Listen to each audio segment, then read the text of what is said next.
This report outlines a narrative approach for a long-form audiovisual presentation on the 1976 Korean Demilitarized Zone incident known as Operation Paul Bunyan. The primary objective of the proposed narrative is to induce a state of calm, relaxation, and ultimately, sleep in the viewer. This presents a unique creative challenge, as the historical subject matter is one of intense international conflict, violence, and the near outbreak of war. Standard historical accounts focus on this drama, making them unsuitable for the intended purpose. The methodology detailed herein circumvents this challenge by fundamentally reframing the event. Instead of a story of conflict, it will be presented as a story of a chore. The narrative will meticulously avoid drama and action, focusing instead on the procedural, logistical, and sensory details of the work involved. The soldiers are not warriors, but workers. The military operation is not a show of force, but a large-scale, methodical landscaping project. By emphasizing the mundane routines of life in the joint security area, the quiet bureaucracy of military planning, the sensory details of assembling a work crew, and the efficient execution of a difficult task, the narrative transforms a moment of high tension into a soothing, procedural account. The story will be a gentle, descriptive journey into a moment of history, stripped of its inherent alarm and presented as a series of quiet, deliberate actions designed to guide the listener into a state of peaceful rest. The Korean Peninsula is divided by a line. Not a line drawn on a map, but a physical space, a demilitarized zone, or DMZ. And within that zone, in the mid-1970s, there was a small, unique place known as the Joint Security Area, or JSA. It was a place of immense, profound stillness. To the south, the landscape was one of life and cultivation. Rice paddies stretched out in neat, green squares, tended by farmers in the village of Dacheon-dong, the Freedom Village. To the north lay a different vista, bare mountainsides, their vegetation stripped away over time for food and fuel, and the silent, empty-looking buildings of Kijangdong, the propaganda village. Through this quiet landscape flowed the small Sachin Creek, a natural, meandering line within the larger, man-made one. The JSA itself was a small enclave, a cluster of simple, functional buildings. Most prominent were the blue conference huts of the United Nations Command, built directly astride the military demarcation line, the official border. Here, the line was just a low concrete slab on the ground, a curbstone separating two worlds. A single road, Old Highway 1, which once connected the entire peninsula, unwound to a quiet stop here, at a place called Camp Kitty Hawk. The camp served as the base for the United Nations Command Security Battalion, the American and South Korean soldiers tasked with guarding this strange, silent frontier. Before August of 1976, the atmosphere in the JSA was unique. The demarcation line within the area was not strictly enforced. The entire 800-meter wide circle was a neutral space where soldiers from both sides could and did physically intermingle. This created a strange, quiet cohabitation. It was a shared workspace with unspoken rules, often called the world's loneliest outpost. The daily interactions between the opposing forces were often limited to taunts or stares. And while these sometimes escalated into shoving matches or brawls, they were a part of the strange, predictable rhythm of the place. The tension was a constant, low hum in the background, but the foreground was filled with a deep, almost hypnotic monotony. The life of a soldier at Camp Kitty Hawk was defined by this monotony. It was a cycle of simple, repetitive duties. Days began before dawn in the functional austerity of Quonset huts, the air inside cool and still. A soldier would rise, lace his boots, and walk to the mess hall, known as the DFAC, for a meal described as consistently edible, if not delicious. From there, buses would transport the men to their posts for the day. The primary duty was security, a 24-hour watch that never ceased. This meant long hours spent in guard towers or on patrol, observing the unchanging landscape. The motto of the unit was, "In front of them all," a phrase that spoke to their position at the very edge of the frontier, but also to the quiet solitude of the duty itself. When on guard duty within the JSA, the soldiers practiced a particular kind of stillness. The South Korean guards, in particular, would adopt a modified taekwondo stance, body rigid, fists clenched, face hidden behind dark sunglasses. This was a practiced, disciplined pose, a form of silent, motionless communication in a place where words were often pointless. They would stand for hours, half concealed by the edge of a building, becoming part of the architecture, part of the quiet. This constant state of readiness, this high-stakes environment, paradoxically created a world where very little ever happened. The potential for danger enforced a strict adherence to procedure, and life became a ritual. The day was measured not in events, but in the changing of the guard, the quiet crunch of boots on gravel, the clink of a coffee cup in the mess hall, and the slow, predictable passage of the sun over the silent, waiting line. In the summer of 1976, a simple, practical problem arose in the joint security area. It concerned a single poplar tree, standing near the bridge of no return. The tree had grown over the years to a height of 30 meters, or nearly 100 feet. In the winter, its bare branches were no issue, but by summer, its thick canopy of leaves obstructed the line of sight between two United Nations command positions, a checkpoint on the ground, CP number 3, and an observation post on a nearby hill, OP number 5. From a purely functional standpoint, this was an inconvenience. It was a maintenance issue, akin to a branch blocking a security camera, and it required a simple solution. The tree needed to be trimmed. The work order was routine. The objective was not to remove the tree entirely, but simply to prune the branches that were causing the obstruction. On the morning of August 18th, a work party was assembled to carry out the task. The crew consisted of 5 laborers from the Korean Service Corps, or KSC, who would perform the physical work. As was standard procedure for any work detail inside the JSA, they were accompanied by a security escort from the United Nations Command. This escort included 2 American officers, Captain Arthur Boniface and First Lieutenant Mark Barrett, their South Korean counterpart, and 11 enlisted men. The tools for the job were as straightforward as the task itself. The KSC workers brought axes for pruning the branches, and mattocks were available in the back of their 2.5-ton truck. The sound of this equipment being loaded, the feel of the smooth, worn wooden handles, was the familiar prelude to a day of manual labor. In accordance with the regulations of the JSA, which strictly limited the number of armed personnel allowed in the area at any one time, the officers of the escort were unarmed. This was not seen as a vulnerability, but as a simple matter of compliance with the established rules of the workplace. The work party arrived at the poplar tree and began their task. For about 15 minutes, the rhythmic sound of axes striking wood was the only thing that disturbed the morning quiet. The work proceeded as planned. After some time, a group of about 15 North Korean guards, led by their officer, Senior Lieutenant Pak Chol, arrived to observe the activity. Initially, they watched without comment. Then, the North Korean lieutenant issued a verbal instruction to halt the work.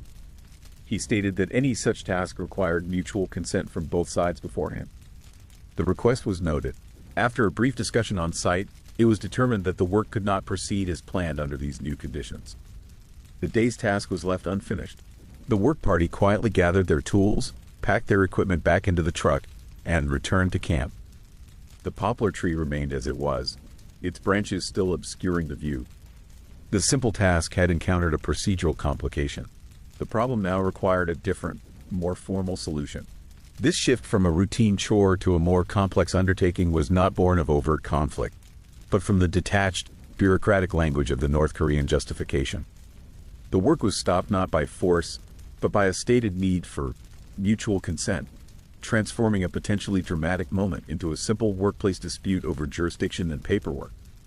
The problem was no longer just a tree, but a procedural hurdle that would require a new and far more detailed work order to overcome. With the initial tree trimming task left incomplete, the problem of the poplar tree transitioned from a simple field matter to a subject of quiet, formal deliberation. The issue was no longer just about clearing a line of sight. It was about the procedure for doing so. Reports on the work stoppage moved up the chain of command, from the joint security area to the quiet, wood-paneled offices of senior leadership in Seoul and, eventually, to Washington, D.C. The matter came to the attention of the theater commander, General Richard G. Stilwell, and even the President of the United States, Gerald Ford. They approached it not as a crisis, but as senior managers reviewing a complex and sensitive project proposal that had run into a significant obstacle. A new plan was required, one that would be meticulous, definitive, and would ensure no further interruptions. This new plan was given a code name, a folksy, unassuming title for such a serious undertaking, Operation Paul Bunyan. The objective of this new work order was simple and final. The tree would not be trimmed, it would be cut down completely. This was framed as a permanent solution to an ongoing maintenance issue. The core of this phase was the quiet, painstaking work of planning. It was an exercise in logistics and bureaucracy, a story told in memos, maps, and meetings. The narrative of this planning can be pieced together from the declassified documents that were later made public, such as the official 1976 Annual Historical Report and the personal papers of General Stilwell himself. These records paint a picture of a methodical, almost academic process. Planners drafted documents, calculated the necessary resources, and defined the precise sequence of events. The operation was designed as a show of force, but this term, in the context of the planning documents, reads less like a threat and more like an engineering principle, applying sufficient force to overcome a problem, ensuring the work could be completed efficiently and without any possibility of procedural delay. It was about overwhelming a logistical challenge, not an adversary. This meticulous preparation included a quiet and clever reconnaissance mission. 2 days before the operation was scheduled, an American officer, First Lieutenant Patrick Ono, who was to lead the engineers, disguised himself as a low-ranking Korean corporal. In this unassuming guise, he was able to approach the poplar tree unnoticed, survey it up close, and plan the most efficient way to fell it. It was a moment of silent, careful groundwork, a perfect example of the non-dramatic preparation that underpinned the entire operation. The planning documents also included extensive contingency plans. Appendices detailed the availability of artillery, tactical aircraft, and even naval assets. In the quiet language of a bureaucratic report, these immense military resources appear as line items on a resource manifest, options considered and filed away as part of a thorough risk assessment. They were abstract and non-threatening, just entries in a memo. Even General Stilwell's decision to commandeer the 2 secure telephone lines into South Korea, effectively preventing direct interference from Washington during the operation, can be seen through this lens. It was the action of a senior project manager ensuring clear lines of communication and preventing scope creep from executives unfamiliar with the conditions on the ground. The entire process transformed a potentially explosive military confrontation into a masterpiece of bureaucratic organization. The power was there, but it was expressed through the quiet rustle of paper, the careful drafting of plans, and the calm, deliberate formulation of a new and final work order. The morning of August 21, 1976, arrived cool and quiet. At 7 o'clock hours, Operation Paul Bunyan began. The pre-dawn air over the Korean peninsula was still, with a low mist hanging over the rice fields. At the various American military camps, Camp Casey, Camp Stanley, and Camp Kitty Hawk, the day started with the familiar, quiet sounds of a work crew assembling. Soldiers rose from their bunks in the functional Quonset huts and barracks, the silence broken only by the soft sounds of dressing, the lacing of boots, the metallic click of a canteen being clipped to a belt. In the mess halls, the smell of coffee and a hot breakfast filled the air. Outside, in the motor pools, the low, patient rumble of diesel engines began, one by one, as a fleet of work vehicles was brought to life. The ground element for the day's task was officially designated Task Force Vieira, named for its commander, Lieutenant Colonel Victor S. Vieira. It was a specialized crew composed of different teams with specific roles, much like a complex construction or forestry project. The manifest for the task force read like a list of skilled laborers and their equipment. The primary workers, the men who would actually perform the felling of the tree, were the engineers. 2 8-man teams were drawn from B Company of the 2nd Engineer Battalion, part of the 2nd Infantry Division. Their main tools for the day were not rifles, but chainsaws. These were heavy, powerful tools, smelling of oil and gasoline, their chains sharpened and ready for the difficult work ahead. Providing worksite security were 2 30-man platoons from the Joint Security Force, the unit that regularly guarded the JSA. Their assigned equipment was simple and rudimentary: Each man carried his standard service pistol, but they were also issued axe handles. These were not axes, but just the smooth, worn wooden handles, carried as symbols of authority and for maintaining order, much like a foreman's walking stick. A third element of the team consisted of a 64-man task force from the Republic of Korea's 1st Special Forces Brigade. These men were specialists in martial arts, brought along to provide an additional layer of perimeter security. They were a silent, disciplined presence, another component of the comprehensive safety plan for the day's work. The entire crew assembled into a convoy of 23 American and South Korean vehicles. It was not a military column in the aggressive sense, but a procession of work trucks and transport vehicles, moving with purpose toward the job site. The convoy drove into the joint security area without any advance warning to the North Koreans, arriving like any work crew would, early in the morning, ready to begin the day's labor. The vehicles were positioned with logistical precision. One of the 2.5-ton trucks was parked to block the northern entrance to the bridge of no return, securing the work site from that direction. Another truck was driven directly to the poplar tree and positioned so the engineers could stand on its flat roof, giving them the height they needed to make the first cuts safely and efficiently. The rest of the men disembarked and moved quietly to their assigned positions around the perimeter, their movements practiced and deliberate. The stage was set. The crew was assembled, the tools were ready, and the worksite was secure. As the vehicles of Task Force Vieira settled into their positions, there was no hesitation. The engineers, led by Lieutenant Ono, climbed onto the roof of the designated truck, their heavy chainsaws in hand. With a series of sharp pulls, the engines roared to life, the sudden, deafening sound shattering the morning stillness of the joint security area. The work had begun. The sensory experience was immediate and overwhelming. The air filled with the sharp, pungent smell of two-stroke engine exhaust and, moments later, the clean, sweet scent of fresh-cut poplar wood. A fine mist of sawdust sprayed into the early morning sunlight as the chains bit into the tree. While this furious activity took place at the center of the scene, the security elements remained in a state of profound stillness. The American and South Korean soldiers took their positions around the perimeter, standing motionless, their gazes fixed outward, creating a silent, protective cordon around the engineers as they worked. The project was well supported. High above, the operation was observed by a fleet of 27 helicopters, including several Cobra attack helicopters, which circled in wide, lazy arcs.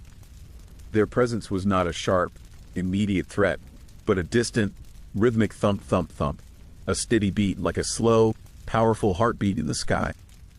Higher still, so high they were likely just silver glints against the deep blue of the sky, were tactical jets, F-4 Phantoms, F-5s, F-86s, and F-111s. Their sound was not a scream, but a faint, high-altitude whisper of rushing air, leaving thin white contrails to mark their passage. Even farther away, part of a support structure that was more conceptual than physical, were B-52 bombers, flying from Guam at an altitude that rendered them completely invisible and inaudible from the ground. And somewhere over the horizon, out of sight on the sea, the aircraft carrier USS Midway waited patiently, a silent, unseen partner in the day's work. This immense assembly of power was not engaged. It was simply present, a complex, multi-layered soundscape of ambient, industrial noise that hung over the worksite. On the other side of the line, the North Koreans responded to the activity. Buses arrived, and a force of 150 to 200 soldiers disembarked. They set up machine gun positions and watched the work unfold. But they remained silent. There were no challenges, no interruptions. According to an intelligence analyst monitoring their radio communications, the sheer scale of the operation was noted, and the work was allowed to continue unimpeded. The entire operation was a model of efficiency. From the first cut of the chainsaw to the final felling of the tree, the task took only 42 minutes. The narration can follow the final moments. The deep, groaning sound of the massive trunk beginning to give way, the sharp crackle of the last supporting fibers, and then the thunderous, ground-shaking crash as the poplar tree fell. And then, silence. The chainsaws were switched off. The only sounds that remained were the distant, rhythmic beat of the helicopters and the soft whisper of the wind through the remaining trees. The job was done. Conclusion. The quiet after with the thunderous crash of the poplar tree still echoing in the air, the furious work of the past 42 minutes came to an abrupt end. The engineers switched off their chainsaws, and the sudden, profound silence was broken only by the fading, rhythmic thumping of the helicopters circling high above. The job was complete. The work crew began to pack up with the same efficiency they had displayed throughout the operation. The engineers cleaned and stowed their saws. The security teams, who had stood as motionless as statues, relaxed from their rigid postures. The men boarded their vehicles, and the engines of the 23-truck convoy rumbled to life once more. The procession turned and drove away, leaving the joint security area as quietly as it had arrived. In their wake, they left a changed landscape. The poplar tree was gone. All that remained was its stump, a low, flat monument to the day's labor, which would stay in place for more than a decade before being replaced by a permanent bronze plaque. The line of sight between checkpoint number 3 and observation post number 5 was now clear. The simple, practical problem that had initiated the entire complex series of events had been definitively solved. The work order was closed. Later that same day, a formal message was received from the North. It expressed regret for the events of 3 days prior. This communication was not received as a political victory, but as a final piece of administrative follow-up. The last page to be added to the file, allowing the project to be officially concluded. As the sun began to set over the Korean peninsula, the JSA returned to its natural state, one of deep, profound stillness.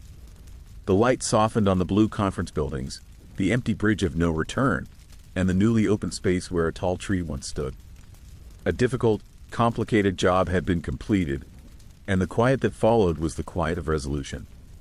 It is this sense of peace, of a day's hard work finished and the world settling back into its calm, predictable rhythm, that can guide a listener from the story of a single tree into their own quiet, restful. This is a story not of conflict, but of creation.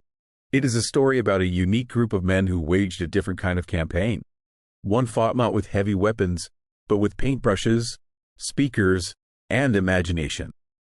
In the final year of the Second World War, a top-secret unit of 1,100 American soldiers was formed. They were artists, designers, sound engineers, and actors. And their mission was to create illusions on a grand scale.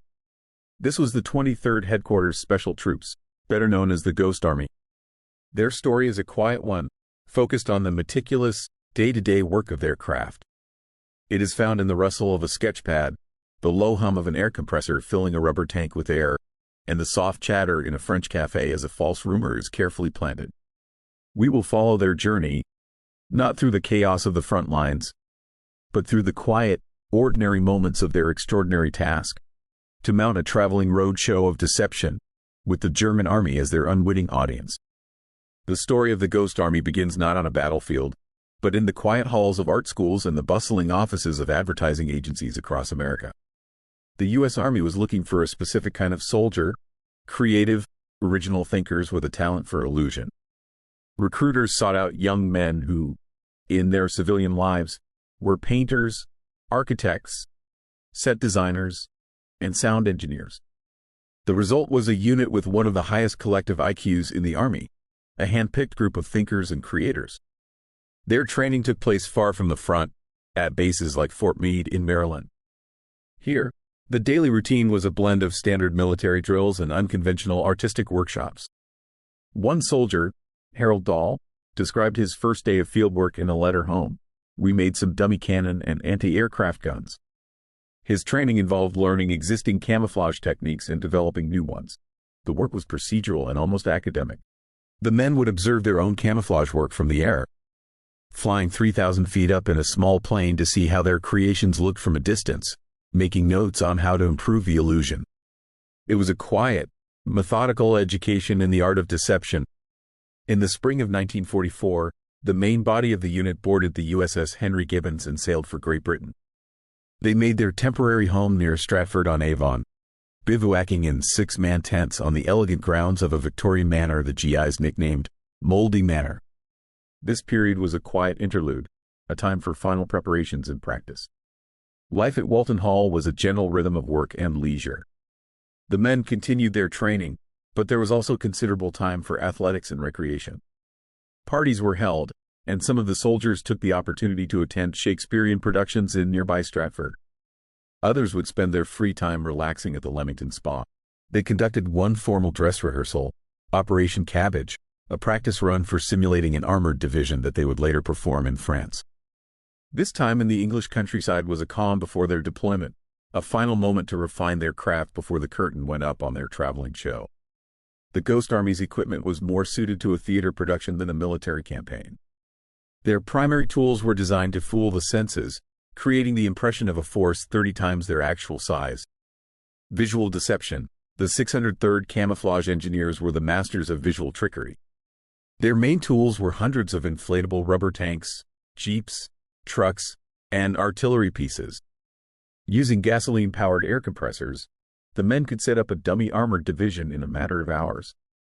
The 93-pound inflatable tanks were made of a tube frame covered with painted canvas, designed to look real from a distance. To complete the illusion, they would use bulldozers to carve fake tracks into the dirt and even hang out phony laundry on clotheslines to suggest a real bivouac. Sonic deception. The 3132 Signal Service Company handled the sound. Aided by engineers from Bell Labs, they had recorded a vast library of military sounds onto transcription discs. These recordings, the rumble of tank columns, the shouts of soldiers, the sounds of pontoon bridge construction, were played on 500-pound speakers mounted on half-tracks. The sound was powerful enough to be heard 15 miles away, filling the night with the convincing noise of a massive army on the move. Radio deception. The signal company specialized in spoof radio. They created phony traffic nets, sending misleading Morse code messages. Each real operator has a unique sending style, or fist, and the Ghost Army's men became so skilled they could perfectly mimic the style of an operator from a real unit, ensuring their deception was undetectable to German intelligence. Each of the Ghost Army's 22 missions was a carefully staged performance. Described in their own official history as a traveling roadshow, the unit would move up and down the front lines, impersonating real fighting outfits. The process was methodical and layered. Upon arriving at a location, often under the cover of darkness, the work would begin.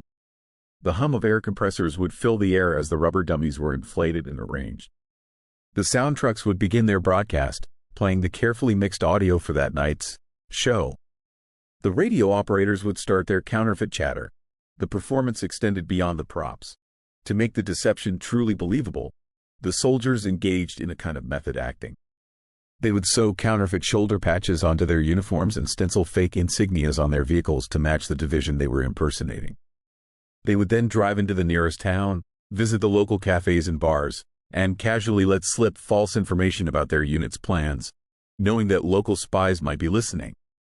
It was a quiet, subtle performance, where a stray comment over a glass of wine could be as powerful as an inflatable tank. In the midst of their secret mission, the artists of the Ghost Army never stopped being artists. Their downtime was filled with the quiet, contemplative work of sketching and painting.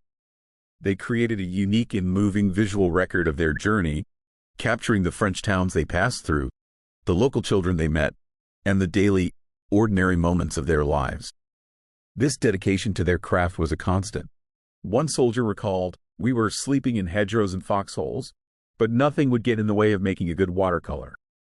In the attic of a barracks in France, they found enough space to put on an art show for each other, a quiet moment to share their work. Future fashion designer Bill Blass was known to read Vogue in his foxhole and sketch clothing designs in his spare time. For these men, art was not just a tool of their mission. It was a necessary respite, a way to process their experience and maintain their identity as creators in the midst of war. Conclusion. A secret well kept after their final performance in March of 1945, the Ghost Army packed up their inflatable props, their speakers, and their sketchbooks for the last time. When they returned home, they were sworn to secrecy. Their story and their innovative methods were classified, lest they be needed again. For nearly 50 years, their exploits remained unknown to the public, and the men did not speak of their work, even to their families. They settled back into civilian life, becoming influential artists, successful designers, and respected architects. Their story faded into a quiet, classified history. It is a testament to the power of creativity, a reminder that sometimes the most effective work is done not with force, but with a clever illusion, a well-told story, and a quiet, steady hand. Form narrative content and atmospheric storytelling. My expertise lies in transforming complex subjects into immersive, sensory experiences. I focus on the power of pacing, tone, and subtext to evoke specific emotional responses in an audience. For this project, my role is to deconstruct a moment of high historical drama and reassemble it as a meditative journey. By focusing on the mundane, the tactile, and the quiet spaces between events, we will create a narrative that is not about the threat of apocalypse, but about the profound calm of a single human being making a quiet, world-altering choice. The goal is to craft a story that soothes, reassures, and gently guides the listener towards sleep, using the weight of history not as a source of tension, but as a backdrop for a story of profound and universal stillness. This is a story about a day that could have ended the world. But it is not a story of panic, or of conflict, or of loud alarms. It is a story of quiet. It is a story about the spaces between seconds, about the weight of a decision made in silence, and about the ordinary, everyday tasks that anchor us in moments of immense pressure. To understand the quiet heroism of one man in a concrete bunker beneath the forests outside Moscow in 1983, we will also journey to another time and another place. We will travel to the sun-baked, windswept landscapes of Western Australia in the early 1930s. Here, another group of men, soldiers from a different war, faced a different kind of pressure. The slow, grinding hardship of drought, depression, and a battle against a force of nature they could not comprehend. These two stories, though worlds apart in time and technology, echo one another. They are meditations on different kinds of pressure, different kinds of vigilance, and the universal, grounding nature of an ordinary day. This is a journey into the heart of stillness, a tale of two worlds, and of the quiet man who, by choosing not to act, saved them both. The stillness before First Light the Man, Moscow Oblast, 1983. The night holds its breath. In a modest apartment building outside Moscow, the world is a universe of quiet sounds. Here, in this room, there is the slow, rhythmic cadence of breathing. A man sleeps, lost to the world under the gentle weight of a thick, woolen blanket. The air is cool, carrying the faint, familiar sense of old paper from the books stacked on a nightstand and the lingering aroma of yesterday's tea. Outside the window, a solitary street lamp casts a soft, orange glow, a silent sentinel in the pre-dawn dark. Its light filters through a thin, patterned curtain, painting a pale, shifting mosaic on the far wall. It is a light without warmth, a simple statement of presence in the deep quiet of the late hour. From the small kitchen, another sound joins the silence, the low, almost imperceptible hum of a refrigerator motor. It is a sound so constant, so much a part of the fabric of the night, that it is hardly a sound at all, more like a vibration felt through the floorboards, a steady, mechanical heartbeat for the sleeping home. This is the peace of a world yet to wake, a stillness filled not with emptiness, but with the quiet potential of the coming day. The world, Western Australia, 1932, half a world away, and half a century earlier, the same pre-dawn stillness settles over a different landscape. Here, on a simple farmhouse in the vast expanse of the Western Australian wheat belt, the air is different. It carries not the scent of dust and paper, but of dry earth and the sharp, clean fragrance of distant eucalyptus trees. The sleep here is under a rough spun cotton sheet, not a heavy wool blanket, a thin layer against the cool of the semi-arid night. There is no hum of a refrigerator. Instead, the night sound is the soft sigh of a breeze moving through a cracked window pane, a lonely, whispering sound that speaks of immense, open space.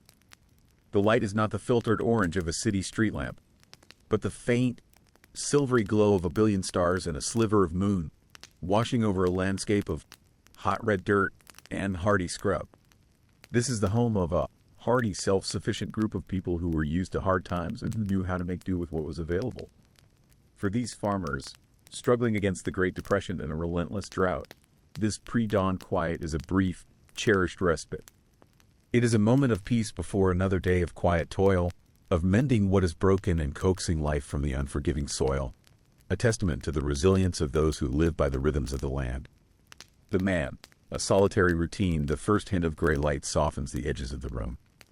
The man, Stanislav, stirs. His movements are slow, methodical, born of habit. The first sound of his waking day is the soft scratch of a matchstick, followed by the gentle hiss of the gas stove catching flame. He fills a simple metal kettle with water from the tap, its sound a hollow echo in the quiet kitchen. While the water heats, he stands by the window, watching the city below slowly emerge from the shadows. The ritual is always the same: a spoonful of loose leaf tea into a thick, ceramic mug, the rush of boiling water, the clink of the spoon as he stirs. His breakfast is simple: a slice of coarse, dark bread and a piece of cheese. He eats slowly, deliberately. There is no rush. When he is finished, he prepares for his day. He puts on his uniform, a garment of duty. The focus is on the textures, the grounding, tactile sensations of a day beginning, the slightly rough wool of the tunic, the smooth, worn leather of the belt, the cold, solid feel of the brass buttons as he fastens them one by one. Each action is a small, quiet step, preparing his mind and body for the long watch ahead. The world, collective preparations on the Australian farm. The morning rhythm is also one of routine, but it is a shared, organic dance. The first sound is not a gas stove, but the crackle of timber in a cast iron fuel stove, a fire that will be kept alive all day. The morning meal is not bought, but gathered. Eggs are collected from the flourishing fowl yard, and milk is taken from the family cow, its warmth still in the pail. The milk is poured into a separator, the handle turned by hand, dividing the cream for the butter factory from the skim milk that will be fed to the pigs. This is a life of self-sufficiency, born of the hardships of the Depression, where nothing is wasted and every resource is cherished. Miles away, in a dusty militia camp, another morning ritual unfolds. Here, young soldiers, part-time volunteers in an army constrained by cost-cutting, perform the stand to. It is not a tense preparation for battle, but a quiet, formal greeting of the dawn, a tradition passed down from the Great War. Dressed in simple khaki service dress and slouch hats, they stand by their positions as first light creeps over the horizon. Their breakfast is from field rations, a simple, functional meal of tinned bully beef and hardtack biscuits, a stark contrast to the fresh food of the farm, but sharing a common purpose. They are the diggers, a term of comradeship that binds them together in this shared, quiet duty. The man, a descent into secrecy. The journey to work is a transition from one world to another. Stanislav boards a public bus, the engine a low, steady rumble beneath his feet. The air inside is warm and smells of damp wool coats and diesel. He finds a seat by the window and watches the world go by. The faces of the other early morning commuters are soft and unfocused, each lost in their own thoughts. The bus moves through the familiar city blocks, past gray apartment buildings and shuttered storefronts. Slowly, the urban landscape gives way to the countryside. The dense buildings are replaced by forests of birch and pine, their branches stark against the pale morning sky. He traces the patterns of condensation on the cool glass with his finger, the motion slow and hypnotic. The sounds of the city fade, replaced by the rhythmic hum of the tires on the asphalt. This journey is a descent, a gradual movement away from the open, everyday world and towards a secret one, hidden deep within the earth. Each kilometer takes him further from the sunlit world and closer to the artificial glow of the bunker. The world, an expansion into space in Western Australia. Another journey unfolds, not as a descent into secrecy, but as an expansion into immense, open space. A small military truck, its engine laboring, travels along a simple dirt road, kicking up a plume of fine red dust. This is the wheat belt, a vast, gently undulating landscape of low relief under an endless sky. The land, cleared for agriculture, stretches to the horizon, a patchwork of wheat fields and pasture. Here and there, the native vegetation remains in resilient pockets. Hardy eucalypt woodlands, dense mallee scrub, and groves of acacia. The air moving through the truck's open windows is dry and warm, scented with dust and the unique fragrance of the Australian bush. The destination is the Campion district, an area on the fringe of the wheat belt. This is marginal land, where soldier settlers from the last war were given plots to farm. They have struggled against the poor soils, the lack of rain, and the economic despair of the Great Depression. Their journey is not into a hidden bunker, but into the heart of a fragile human outpost, a place of quiet desperation in a vast, ancient, and indifferent environment. They are traveling to the edge of what is known, to face a problem that has overwhelmed the simple means of the farmers who live there. The man, the hum of the machine, the bus stops at an unremarkable checkpoint in the forest. From here, the rest of the journey is on foot, down a path that leads to a series of heavy, reinforced doors. With each door that opens and closes, the sounds of the outside world, the wind in the trees, the distant call of a bird, are stripped away. The final door closes with a solid, definitive thump, sealing the bunker from the world. The air changes. It is cool, recycled, and smells of ozone, warm electronics, and the lingering aroma of stale coffee. The only sound is the constant, low hum of ventilation systems and the quiet whir of massive, room-sized computers. Stanislav walks down a long, concrete corridor, his footsteps echoing softly. He enters the command center, a cavernous space bathed in the soft, ethereal glow of hundreds of lights on dark consoles. Green, amber, and red lights blink in silent, rhythmic patterns. He approaches his station, greeting the outgoing watch officer with a quiet nod. The handover is a simple, methodical ritual, a review of the logbook, a quiet word about the status of the systems. He settles into his worn chair, the familiar squeak a small, comforting sound in the vast, electronic silence. His watch has begun. He is now the eyes of a nation, staring into the cold darkness of space. The world, the glare of the sun in the Campion district, the military detachment arrives.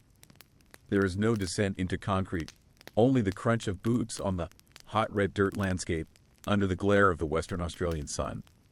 The unit consists of 3 men, Major GPW Meredith of the Royal Australian Artillery, and 2 gunners. Their advanced technology is not a network of satellites, but 2 Lewis automatic machine guns and 10,000 rounds of ammunition, carried in simple wooden crates. Their uniform is simple khaki service dress, their faces shaded by the wide brim of a slouch hat. They are met by a small group of local farmers, ex-soldiers themselves. The farmers' faces are etched with the worry of failing crops and the relentless drought. They look to these 3 soldiers and their machine guns as a final hope. The watch they are all beginning is not for the faint signature of a missile launch on a screen, but for the arrival of birds. The absurdity of the situation, machine guns against emus, is treated with a quiet, weary gravity. For the farmers, this is not a joke. It is a matter of survival. The soldiers set up their equipment, the dark metal of the Lewis guns absorbing the heat of the sun. Their watch begins. The man, the persistent light, the hours pass. Time in the bunker flows differently, marked not by the sun, but by the slow, steady sweep of a radar line on a circular screen. The work is hypnotic, a cyclical rhythm of observation and notation. Stanislav scans the screens, his eyes moving over the familiar constellations of data. He makes entries in the logbook, the soft scratch of his pen a tiny, human sound against the electronic hum. He eats a simple meal at his console, the taste of it barely registering. He watches the patterns of light from the consoles reflect on the polished concrete ceiling. The atmosphere is one of relaxed, focused vigilance. Then, a change. It is not a loud siren or a flashing alarm. It is a single light on a single panel, illuminating with a steady, unwavering glow. A silent, persistent indicator. It signifies one missile launch, originating from the United States. The system has detected a threat, but the signal is quiet, calm, almost serene in its certainty.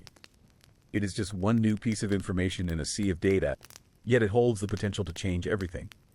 Stanislav watches the light, his posture unchanged, his breathing steady. The machine has spoken, but the silence in the room remains unbroken. The world, the unruly mob in the wheat belt, the unpredictable force arrives. It is not a single point of light, but a vast, flowing river of life. 20,000 emus, driven by drought from the inland, descend upon the farmlands of Campion. They are not an invading army, but a force of nature, a great migration following an ancient instinct for food and water.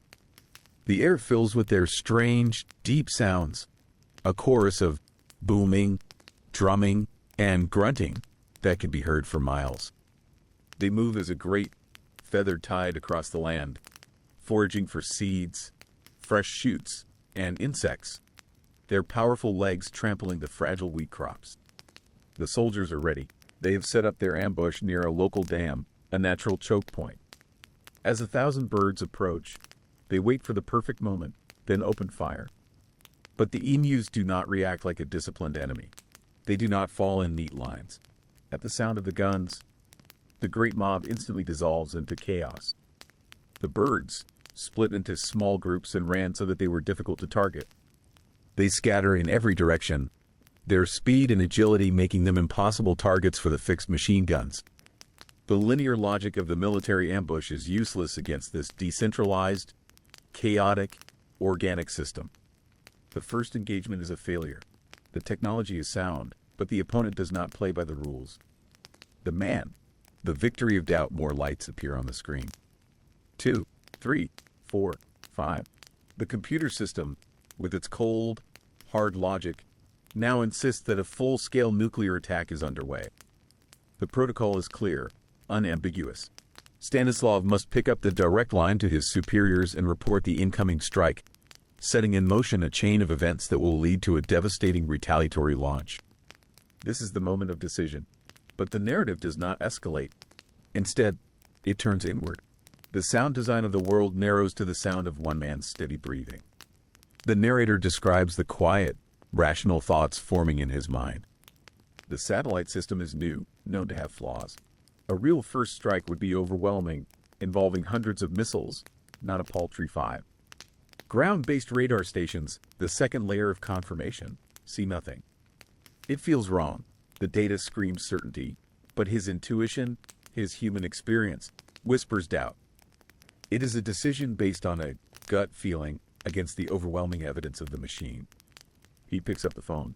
He hears the dial tone, and he reports a system malfunction. He refuses to pass along the data. He chooses to trust his own fallible human judgment over the infallible machine. The most important action of the Cold War is the one he does not take. After the call, the room is silent. The warning lights still glow, persistent and bright, but his quiet refusal has rendered them meaningless. The world, the futility of force in Western Australia, the Great Emu War, slowly grinds to a halt. The soldiers, faced with an enemy that will not conform to their tactics, learn the limits of their power. The narrative recounts their subsequent efforts in a calm, matter-of-fact tone. An attempt to mount a machine gun on a truck fails. The vehicle cannot keep up with the birds on the rough terrain, and aiming is impossible. The gunners expend thousands of rounds of ammunition for almost no effect. The official report would later claim 986 confirmed kills for 9,860 rounds fired, a ratio of exactly 10 bullets for every one bird. There is no climactic battle, no victory, no defeat. The operation simply ceases. On November 8th, the military personnel and the guns are quietly withdrawn.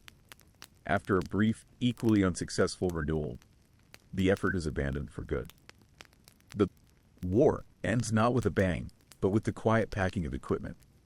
The soldiers load their simple kits, their mess tins, their rifles, their bedrolls back onto the truck and drive away. The final image is of the emus, undisturbed, foraging peacefully in the wheat fields. The sun sets, casting a long, golden light over the hot red dirt landscape. The machine has been stopped, not by a superior force, but by the simple recognition of its own futility. The weight of an unchanged world. The shift ends. The relief crew arrives, their faces fresh and unaware of the silent crisis that has just passed. Stanislav performs the handover, his voice calm, his logbook entries neat and professional. He walks out of the command center, down the long concrete corridor, and through the series of heavy steel doors. When the final door opens, he is met by the cool, clean air of the autumn night. The transition is a moment of profound sensory relief. After hours of breathing the recycled, artificial air of the bunker, the crispness of the forest air feels like a balm. He looks up through the canopy of pine trees and sees the stars. The same stars his satellites were watching, now just simple points of light in the vast, peaceful darkness. The journey home is the reverse of his morning commute. The bus is quiet, mostly empty. The city sleeps. He lets himself into his apartment, the sound of the key turning in the lock loud in the stillness. He takes off his uniform, feeling the physical weight of the wool and leather lift from his shoulders. He sits in his simple chair, in the quiet of his room, and looks out the window. The world is exactly as he left it. It is unchanged, unaware, and safe. The peace of that knowledge is immense, a quiet, personal victory that no one else will ever understand. The world, the wisdom of simplicity. The military truck rumbles away from the Campion district, its dust trail settling slowly in the quiet air. The soldiers are gone, and the farmers are left once more to their own devices. Having seen the failure of the high-tech military solution, they return to simpler, more practical methods. They rely on their own ingenuity and the strength of their community, the mateship ethos that helps them endure hard times. Eventually, the government offers a more sensible form of aid. Not soldiers, but bounties for emu hides, a decentralized and more effective approach. But the ultimate solution is the simplest of all, a fence. A simple, physical barrier of wire and posts, stretching for miles across the open land. It is not a weapon. It does not kill.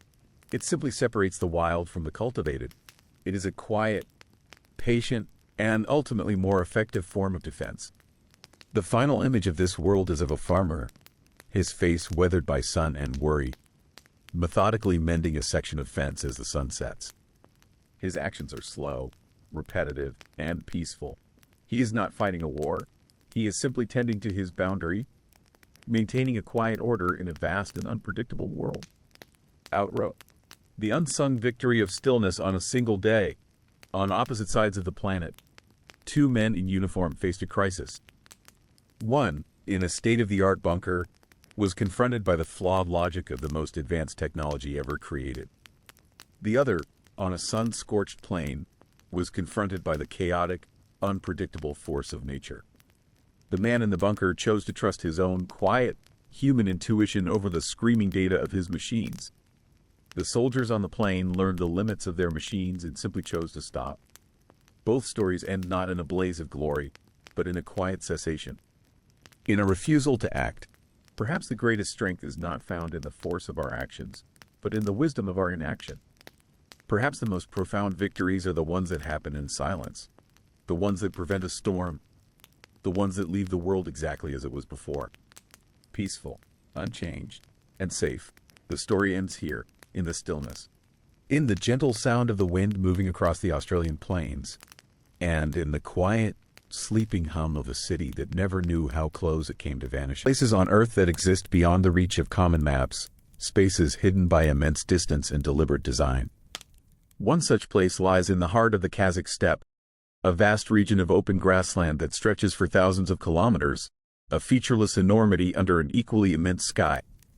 This is the Great Dala, a landscape shaped by a continental climate of extremes, where long, cold winters give way to brief, dry summers. The terrain itself is a study in subtlety. It is a stony, barren, and often waterless desert, yet it possesses a stark and profound beauty. For as far as the eye can see, the land resembles an undulating sea of feathergrass and fescue, swaying in a constant, unimpeded wind. The light here is different, soft and diffuse at dawn and dusk, sharp and clear at midday. The colors are muted, the pale gold of dry grasses, the deep green of Scots pine on higher ground, and the dusty brown of the earth, occasionally punctuated by the surprising surge of color from ephemeral flowers. The air is cold and thin, and the dominant sound is the whisper of the wind moving through the endless plains. It was in this sea of grass, on the west bank of Lake Balkhash, that a city was built.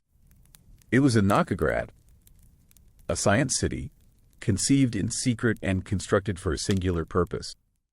Like other closed administrative territorial entities, or ZATOs, it was a self-contained world, surrounded by barbed wire and guards. Its very existence a secret kept from the world outside. Within this isolated enclave, a community of scientists and technicians lived and worked, their daily lives unfolding at the edge of known science. This is a glimpse into one of those days, an observation of the quiet rhythm of life for the people who worked with light in the heart of the silent steppe. The day begins not with the vastness of the steppe, but within the confines of a small, warm room. The architecture is of its time and place, a low-cost, concrete-paneled apartment building, known colloquially as a Khrushchevka, functional and unadorned.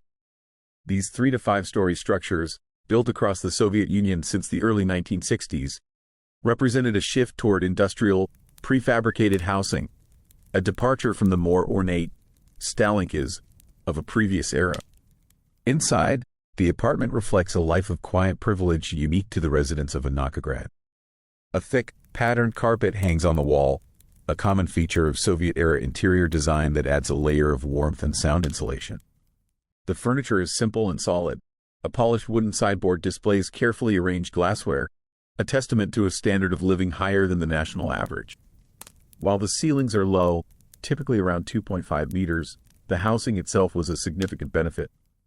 In a country where many still lived in communal apartments, the scientists and engineers of the closed cities were rewarded for their secrecy and specialized work with private flats, good health care, and access to better stocked shops. The morning routine is simple and methodical. A scientist wakes, the air in the room still and warm from the central heating that fights back the cold of the steppe. In the small kitchen, designed so that one can reach everything without getting up, tea is prepared.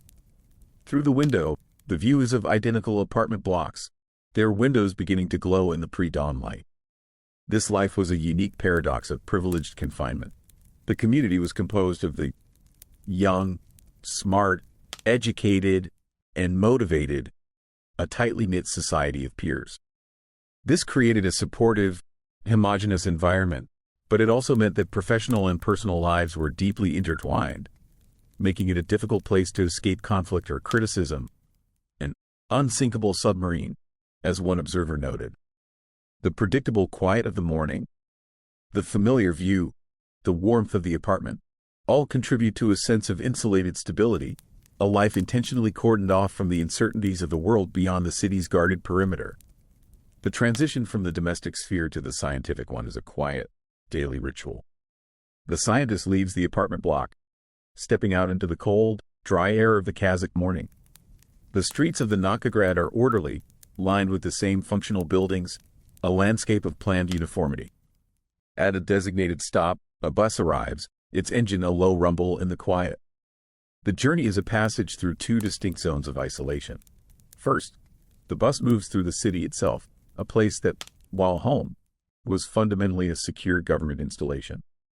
Then, it passes through the main checkpoints at the city's edge, where armed guards stand watch.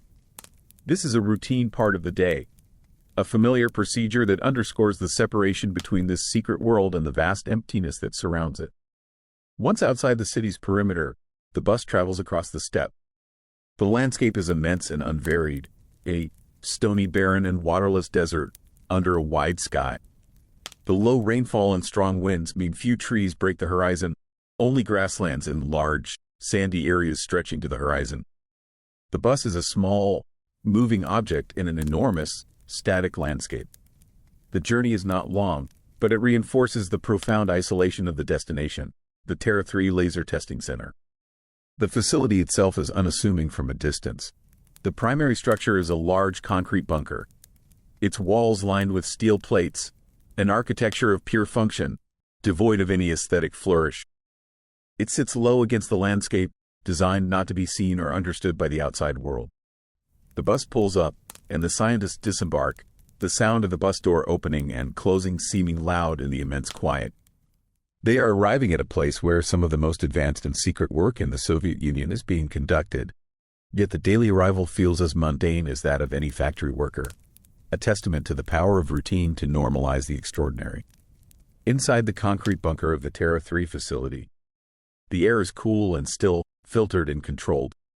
The overwhelming silence of the steppe is replaced by the low, steady hum of ventilation systems and electronic equipment. This was the heart of the Soviet Union's high-energy laser program, a place of complex and delicate machinery. The facility housed 2 principal laser systems. The first, installed in 1979, was a visible light ruby laser.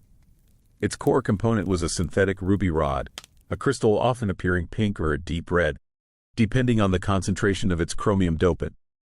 This rod, polished with incredible precision, was placed within a pump cavity, surrounded by powerful flash lamps designed to energize the crystal and initiate the laser process.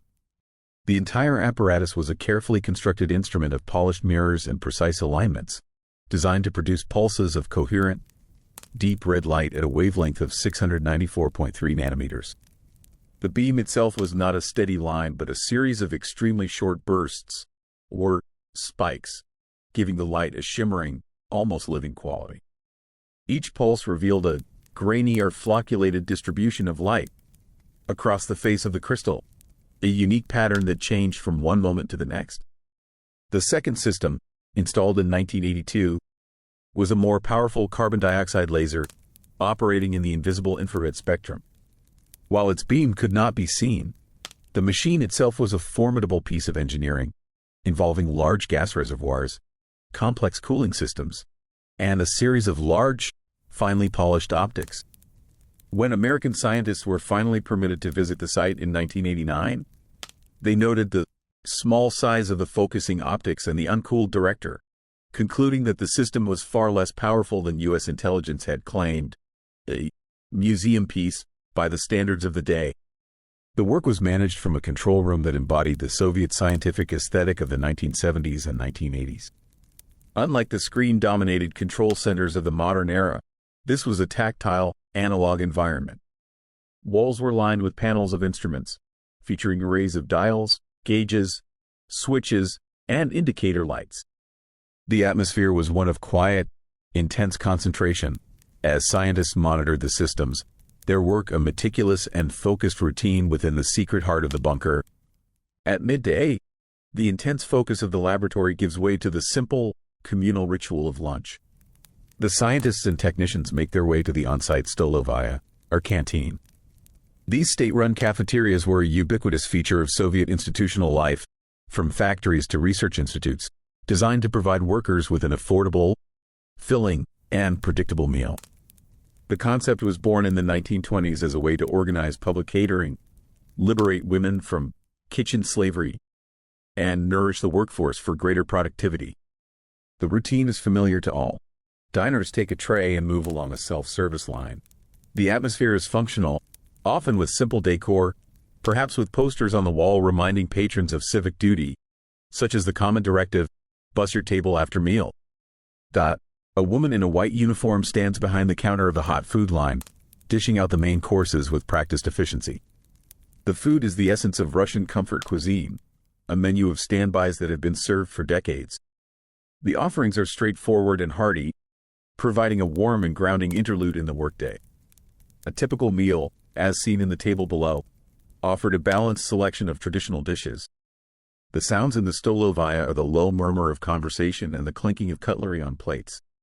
Colleagues gather at tables, discussing their work or matters of daily life.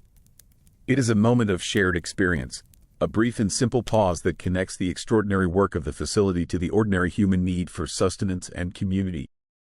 As evening falls over the steppe, the work inside the Terra 3 facility enters a different phase.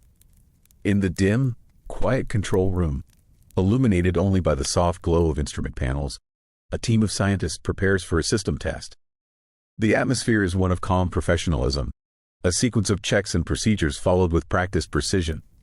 The first part of the test involves the ruby laser. When activated, it sends a pulse of deep red light into the dark sky. It is not a continuous beam but a rapid series of short bursts, creating a flickering, shimmering line of pure color against the blackness. To an observer, the beam would appear grainy and textured, its internal pattern of light shifting with each microsecond pulse. A fleeting, beautiful column of manufactured light. The second test engages the more powerful, invisible carbon dioxide laser. While the infrared beam itself is imperceptible to the human eye, its passage through the atmosphere creates a subtle and mesmerizing visual phenomenon known as thermal blooming. As the high-energy beam travels through the air, a small fraction of its energy is absorbed by molecules and aerosols along its path. This absorption gently heats the air, causing it to expand and become less dense. The resulting gradient in the air's refractive index acts as a distributed, self-induced thermal lens, causing the beam to spread and defocus.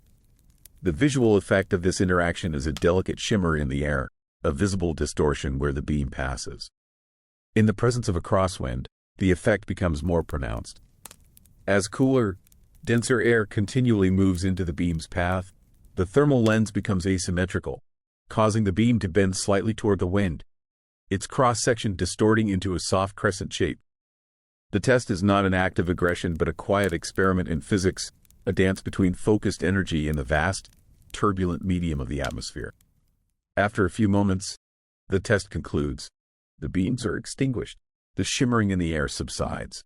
The control room returns to its state of quiet monitoring, and outside, the only sound is the wind sweeping across the dark Kazakh plain. The workday ends as it began, in quiet routine. The scientists board the bus for the journey back to the city. The interior is dimly lit, the windows reflecting the faces of the passengers against the profound darkness of the steppe outside. Under a clear sky, free from the light pollution of major cities, the stars are brilliant. The bus moves through the vast, silent landscape, a small vessel of warmth and light. Back within the perimeter of the Nakograd, the scientist walks through the familiar, orderly streets. The apartment blocks are grids of warm, yellow light against the night. Inside the apartment, the day's specialized focus gives way to simple domesticity. A light meal is prepared in a small kitchen, followed by an evening spent reading or listening to the radio.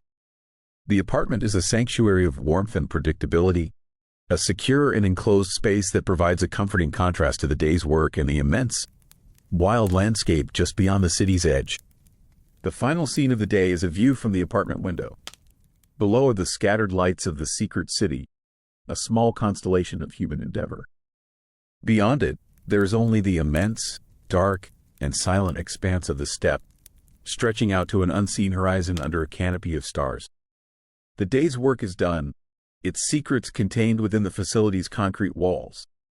The city settles into a quiet repose, and beyond its fences, the great steppe breathes in the cold night air, a silent, sleeping land under a silent sky.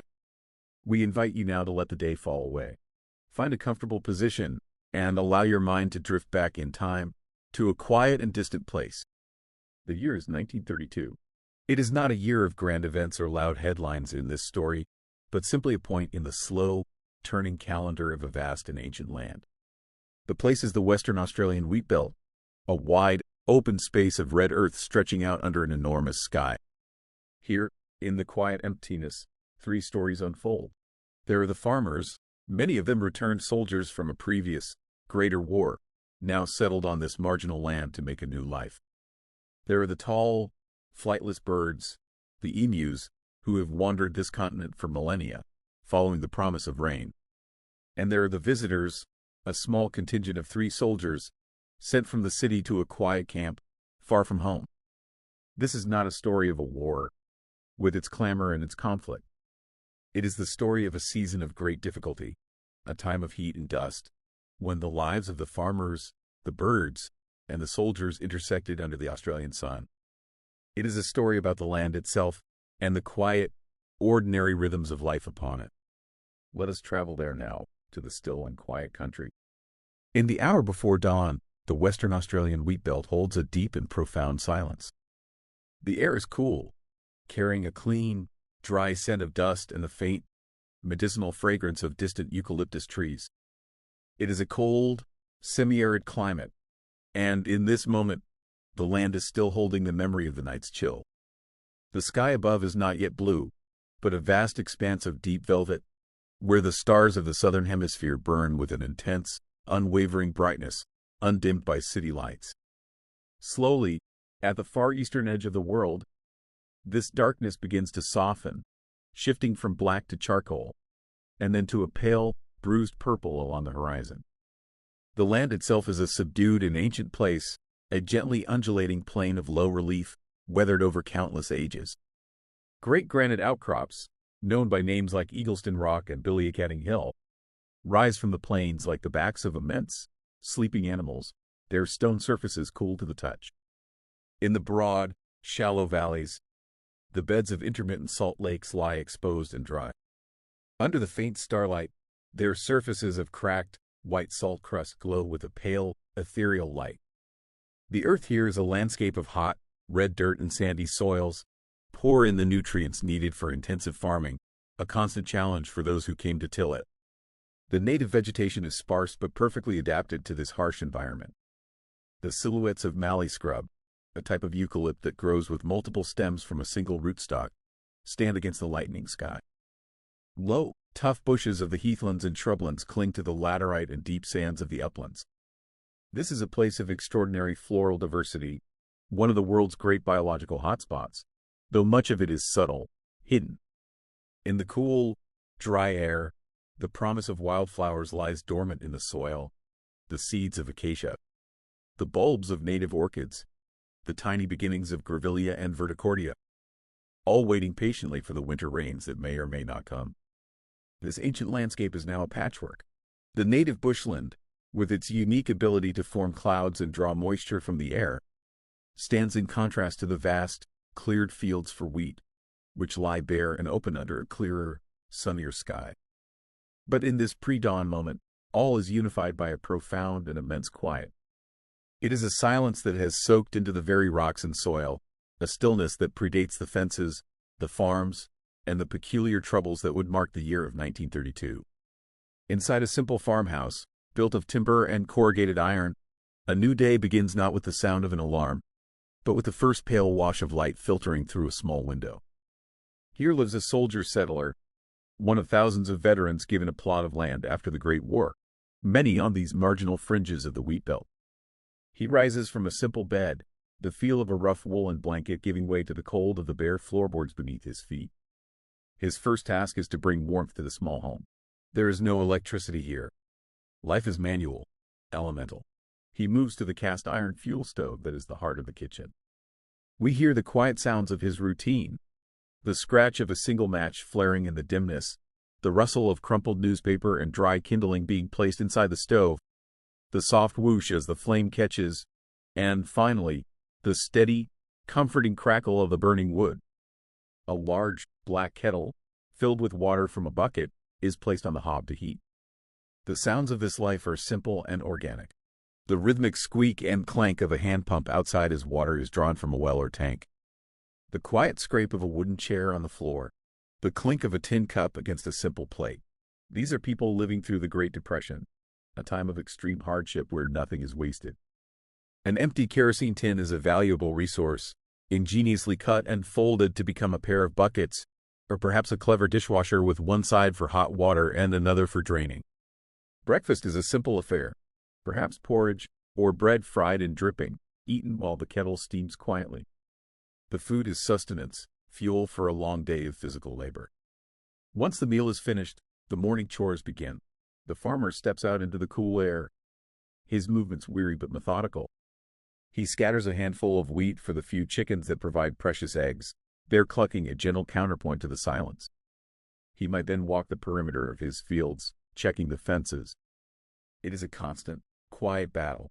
The wires are strained not only by the large, flightless birds that wander through, but also by the ever-present rabbits, another introduced pest that burrows and chews, creating endless work.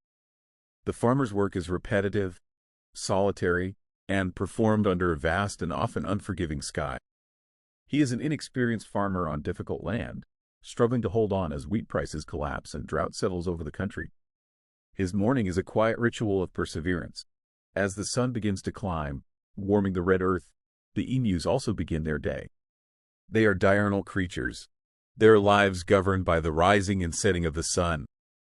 From the dappled shade of a eucalypt woodland, a small group emerges, stepping with a slow, deliberate grace. They are not an army, but a loose, temporary gathering of solitary birds, drawn to the same patch of land by the promise of food. Their day is a slow, meandering journey of foraging. An emu's head, perched atop its long, slender neck, is held low as it peers from side to side, its sharp eyes scanning the ground. As omnivores, their diet is whatever the land provides. Their long beaks peck with a soft, rhythmic sound at the most nutritious things they can find. They seek out the tender green shoots of plants, the protein-rich seeds of the native acacia, and fresh grass if the rains have been kind. They also hunt for insects, their sharp eyes spotting caterpillars, grasshoppers, and beetles among the dry grasses. Occasionally, a bird will pause and perform a curious action. It will bend its long neck, pick up a small stone or a pebble in its beak, and swallow it with a slight gulp.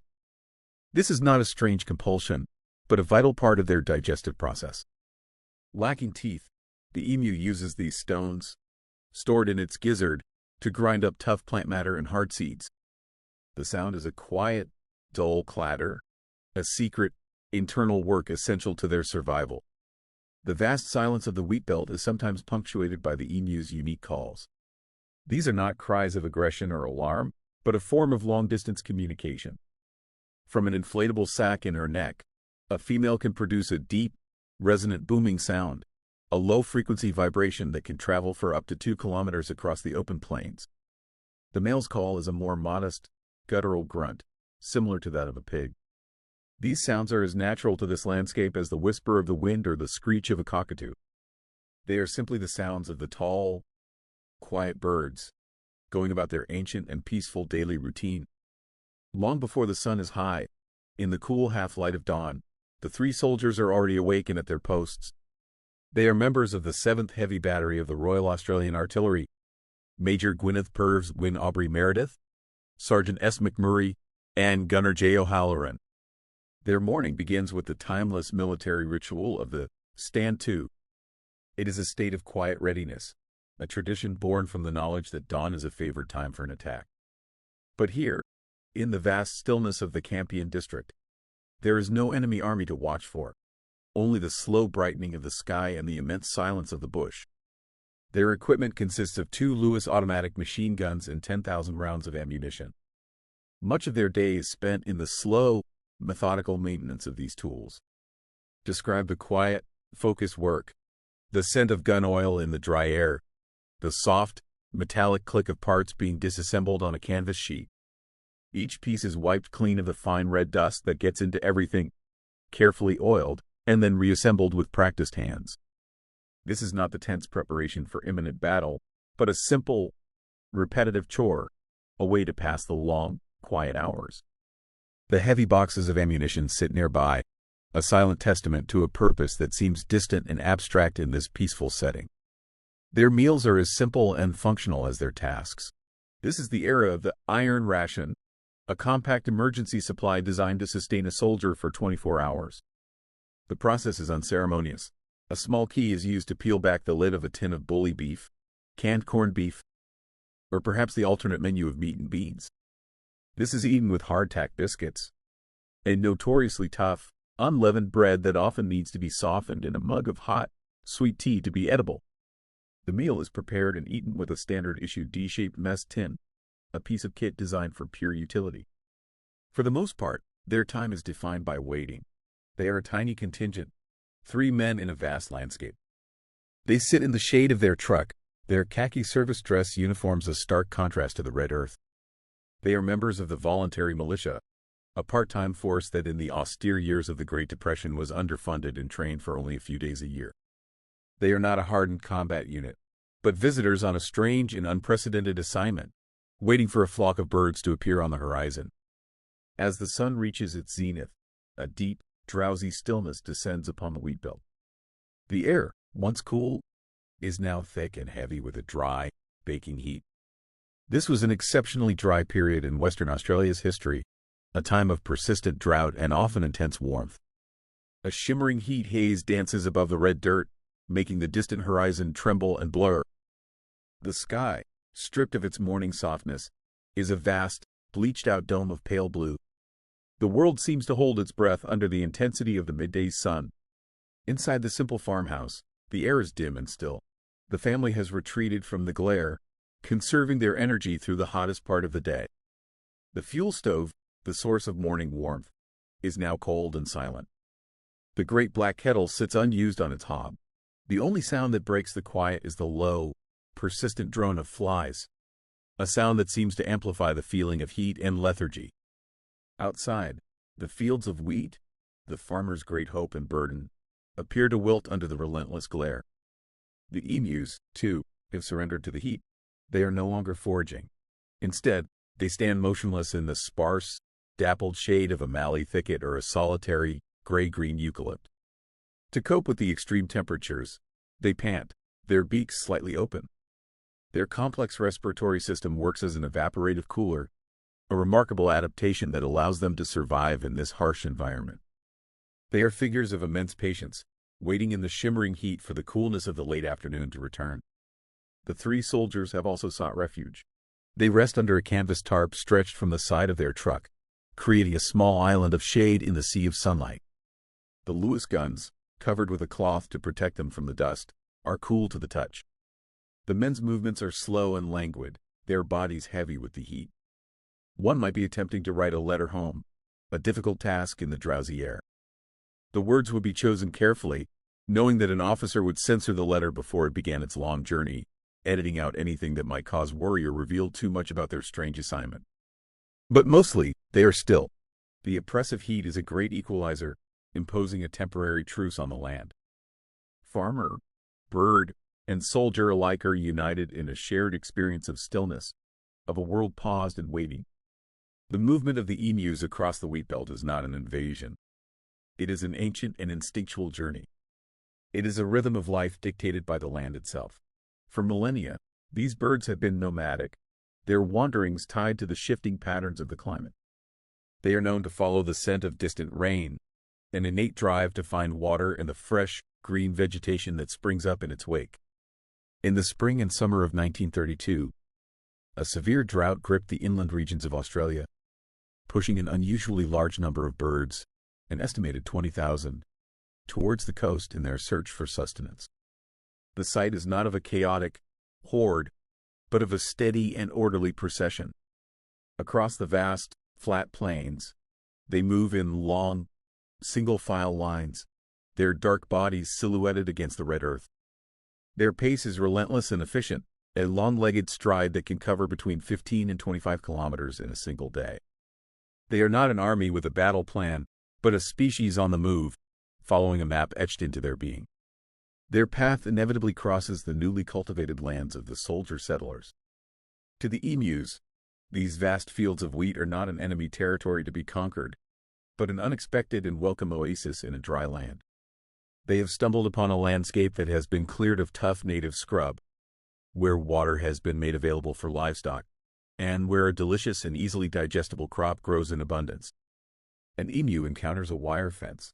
To the farmer, it is a boundary, a line of ownership and control. To the bird, it is merely an obstacle in its path. It might find a low point to step over, or simply push its strong body through, the wire snapping with a sharp twang. The gap it leaves is not an act of deliberate destruction, but an incidental consequence of its forward momentum. The narrative of this journey remains detached, observational. It is a simple fact that the emus consumed and spoiled the crops.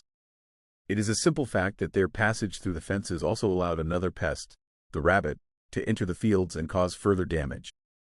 These are the consequences of a collision between two different ways of life: the static, agricultural world of the settlers and the ancient, nomadic world of the birds.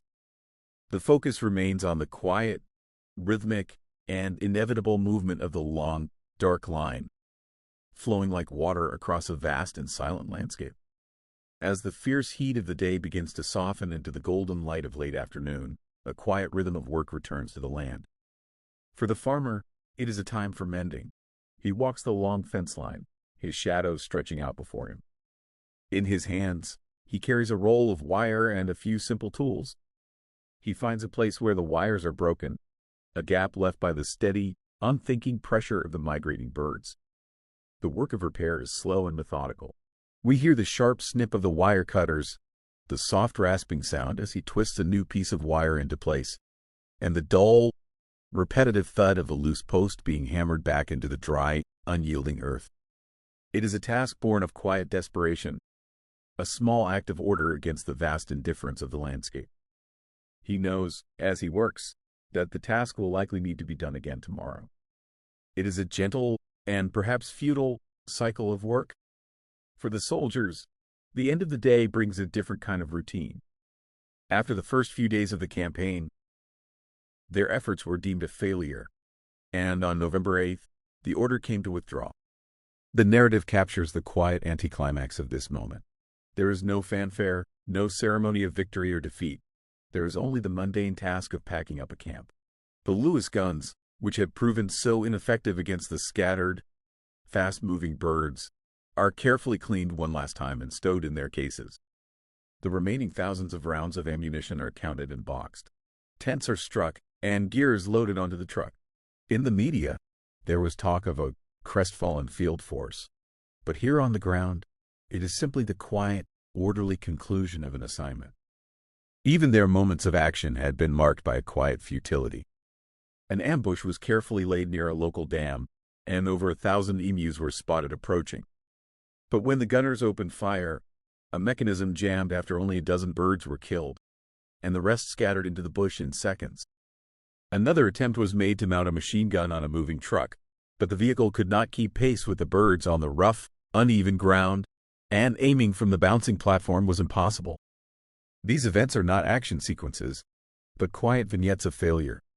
The frustrating click of a jammed gun, the fading rumble of a truck falling behind, the sight of birds disappearing into the distance, unharmed. Meanwhile, the emus, untroubled by these efforts, continue their own evening routine. As dusk approaches, they gather at a water source, a dam, a trough, a river, to drink.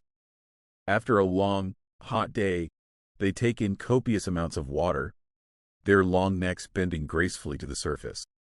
Then, as the light fades, they continue their foraging, their dark, feathered shapes moving slowly and peacefully against the darkening plains. The day ends as it began, in a great and spreading quiet. The sun sinks below the flat horizon of the wheat belt, and the sky is painted with soft, muted colors, pale pinks and oranges that fade quickly to gray. The red earth, which glowed so fiercely at midday, now holds a final, warm blush before releasing the last of its heat into the cooling air. Long shadows, cast by the sparse eucalypts and mallee scrub, dissolve into the growing darkness. A gentle evening breeze stirs, rustling the dry leaves and carrying the cool scent of the settled dust. The land breathes a long, slow sigh of relief. Inside the farmhouse, a single kerosene lamp has been lit, casting a warm, flickering, unsteady glow upon the simple room. The family is gathered after their evening meal. The day's work is done. The sounds are soft and intimate, the low murmur of tired conversation, the rustle of a page being turned in a newspaper or a book, the gentle clink of a cup being set down. It is a small pocket of warmth and light in a vast darkness. Soon, the lamp will be carefully extinguished, and the house will be enveloped by the deep, profound silence of the outback night. Out on the plains, the emus have settled down to rest. They lie on the cool earth, their long legs tucked beneath them, their dark bodies becoming almost invisible in the darkness. Their sleep is not a deep, unbroken slumber. They are creatures of the wild, and their rest is light. They will wake often through the night, perhaps rising for a moment to shift position before settling down again, always maintaining a state of partial awareness. They are dark, quiet shapes, at peace in their ancient landscape. The soldiers, too, are at rest. Their strange and frustrating assignment is over for the day. Whether in a temporary camp or a distant barracks, they have surrendered to sleep, their part in the day's quiet story concluded. The final scene is of the land itself. The moon rises, casting a pale, silvery light over the silent fields and the sleeping granite rocks.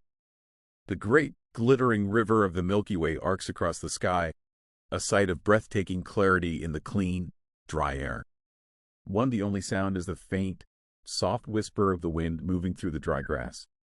The story of this one day is over. The land is quiet. All is still. It is time to sleep.